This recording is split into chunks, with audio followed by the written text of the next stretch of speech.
High command में आज आपको एक ऐसी महिला की कहानी सुनाएंगे जो एक असाधारण जज्बे और अटूट संकल्प की मिसाल है, जिसने गरीबी और कठिनाइयों में पल बढ़ के न सिर्फ खुद को बल्कि बंगाल की राजनीति को भी बदल कर रख दिया।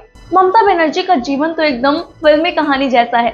सोचिए, कोलकाता के साधारण गरीब परिवार में जन्मी 17 साल की उम्र में ही पिता का साया सर से उठ गया और घर की सारी जिम्मेदारी ममता के कंधों पर आ गई। हालात ऐसे थे कि कभी दूध बेचना पड़ा तो कभी ट्यूशन पढ़ाना पड़ा, मगर इन सब से उन्होंने अपने हौसले को कभी कम नहीं होने दिया। जब वह स्कूल में थी तभी से उनके अंदर राजनीति की लहरें उठने लगी थी। छात्र राजनीति के दौरान उन्होंने जयप्रकाश नारायण और मोरारजी देसाई के खिलाफ जमकर विरोध प्रदर्शन किए, खासकर उस समय जब देश में इमरजेंसी लगी हुई थी। यही वक्त था जब उन्होंने खुद को कांग्रेस के बड़े नेताओं के सामने साबित किया।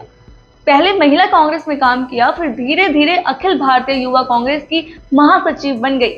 ममता का नाम सबसे पहले तब चर्चा में आया जब 1984 में वह पहली बार लोकसभा पहुंची। और मजे की बात तो ये थी कि संसद में सबसे छोटी सांसद ममता थी, लेकिन ममता के इरादे उतने ही बड़े थे। 1984 में चुनाव में कांग्रेस ने उन्हें दिग्गज वामपंथी नेता सोमनाथ चटर्जी के खिलाफ टिकट दिया और परिणाम था चौंकने वाला। ममता दीदी चुनाव जीत गई। इसके बाद वह जनता के बीच दीदी के नाम से मशहूर हो गई। ममता दीदी हमेशा लेफ्ट पार्टियों के खिलाफ संघर्ष में सबसे आगे रही। हालांकि उनके विरोध प्रदर्शनों को लेफ्ट सरकार की पुलिस ने कई बार दबाने की कोशिश की, लेकिन ममता का जुझारूपन कभी नहीं टूटा। 1997 में जब उन्होंने देखा कि कांग्रेस और लेफ्ट पार्टियों के बीच रिश्ते गहरे हो रहे हैं, तो उन्होंने कांग्रेस पार्टी को छोड़ दिया और अपनी खुद की पार्टी तृणमूल कांग्रेस की स्थापना की। बंगाल में दशकों से वाम दलों का कब्जा था और ममता ने ठान लिया था कि एक दिन इसे हटा कर ही दम लेंगी। रास्ता आसान नहीं था, कई बार तो जान पर भी बनाई। 1990 में उन पर एक गंभीर हमला हुआ था। हालात इतने खराब थे कि 1 महीने तक अस्पताल में रही, मगर इन सब से उनके हौसले को और मजबूती मिली। इस सब के बाद 2011 में ममता ने पश्चिम बंगाल की सत्ता पर कब्जा कर लिया और 34 वर्षों के शासन कर रही वाम मोर्चा सरकार को उखाड़ फेंका। यह एक अद्भुत उपलब्धि थी जिसने ममता को बंगाल की राजनीति में एक शक्तिशाली नेता बना दिया।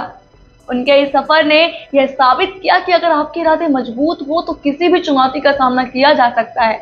और ममता ने इतिहास रचते हुए मुख्यमंत्री की कुर्सी संभाल ली।